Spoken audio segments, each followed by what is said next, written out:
Hi guys, in this video we'll talk about how to recover your banned EA account. So how can you recover it and log in back? Now first of all, what you need to do is just open a browser inside your phone or laptop. It's better to do it from laptop or PC because it is easier to contact them.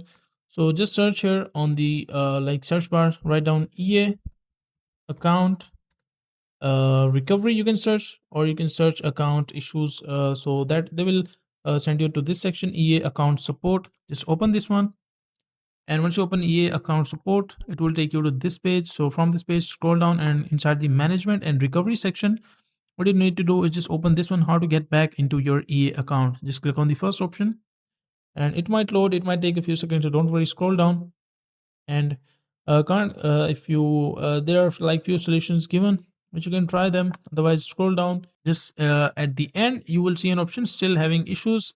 Click on contact us. Once you click on contact us, so they will as you can see what kind of issues you're having, login issue, or you can just write down account suspended. What game is it is related to? You can just write down the name of the game. What platform is this related to? Make sure to write down the platform, like is this the Xbox, PC, phone, or whatever you're using.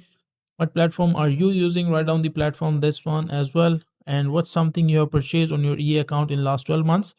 Basically, just give them all the information that they are asking for. They might ask you for your email address and your purchase history, or anything, any detail as well. As you can see, what your email address, describe your issue.